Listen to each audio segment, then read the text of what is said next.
Hi, welcome, and thanks for watching this video on the European real estate market where ERA is present. To kick things off, I got a little song for you. I'm not going to sing a long time, but just to make a point. Here's the song. It's now or never. You should buy tonight. Make an offer, my darling. The price is right. Tomorrow may be too late. It's now or never.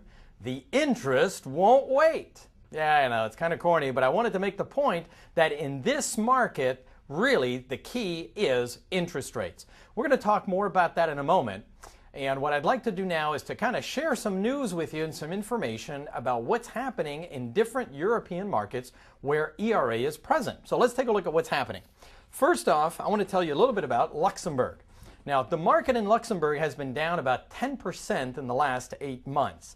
Most of the sellers continue to ask for high prices, and buyers have not really paid those prices since 2008. Well, until sellers realize that the market has changed and adjust their prices accordingly, properties are just not going to sell. If you need to sell, price it right, or stay out of the market. It causes market pollution. In the Czech Republic, in February, from period of February to March 2009, versus June and July 2009, there was a 17% increase in transactions per office, which is great. From February and March 2009 versus April-May 2009, there was a 40% increase in transactions per office, which is phenomenal. And in April and May 2009 versus June and July 2009, there was a 16% decrease, however. That's probably most likely due to seasonal changes. So the Czech market seems to be improving and coming back to life. First, the activity picks up, and then you start to see the results, which is great for our Czech colleagues. The Czech market has suffered, but improvements seem to be on the horizon, and we're glad for them. Let's move on to a little bit further south and a little bit further east to Cyprus. Properties sold to non-Cypriots from January to July are down by 75% compared to the same period in 2008. The worst hit areas are Larnaca and Famagusta, about 80% drop in sales to non-Cypriots.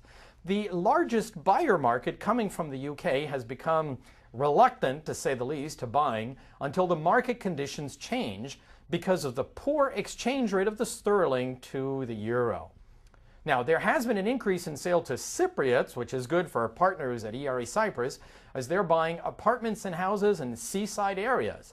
Attractive prices and lower interest rates offered to them make these purchases very attractive. Prices have been down, now get this, 2.2% in the first quarter of 2009, which is the first price drop registered since 2005. Can you imagine? The number of property sales in the first half of 2009 has been 50% lower than the first half of 2008, but is decreasing at a lower rate each month. So if you're thinking about buying a property in the sun, Cyprus is a place you definitely need to look at. Now, I want to tell you a little bit about our Romanian real estate market. After 5 years of price increases, as much as 400% in some cases, the prices of flats and houses have dropped off a little bit across Romania. Prices of old flats in the capital city have dropped by 25 to 30% in the first 3 months of 2009, and the decline of newly built apartments is slower in the central parts of the city and more visible on the bordering areas. Another 20% decline in prices is expected, and a revival is projected to occur within the next 2 to 3 years. So, again, good market for purchasing right now in Romania. For more details and statistics on the European real estate market as a whole, you will soon be able to download the world-renowned ERA European Market Survey Report, and you'll be able to do this in the next few weeks by going to www.eraeurope.com. There you will see a link that will allow you to download this very valuable report. One of the things that has been interesting with this report is the number of press conferences that have been held across Europe using the ERA Market Survey Report.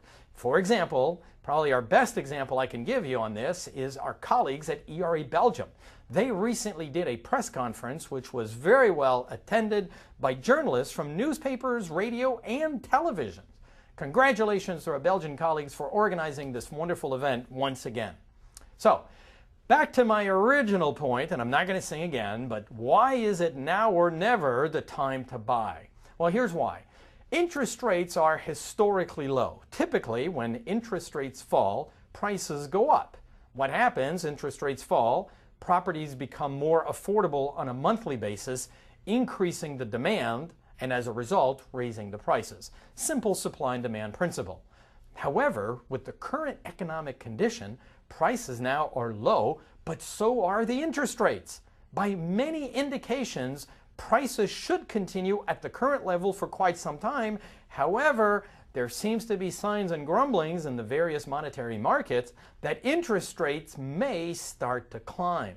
And if that is the case, then the money you saved on the price will be washed away with the higher interest rate if you wait to buy once the interest rates have gone up. Now, unless, of course, you're paying cash for your property, in which case, if you've got 500,000 euros to buy a house, this really doesn't matter. But if you don't have 500,000 euros in your pocket to buy your property cash, then you're going to need financing. And the current financing market is excellent and at very low and competitive rates. So here's a good tip. Don't wait.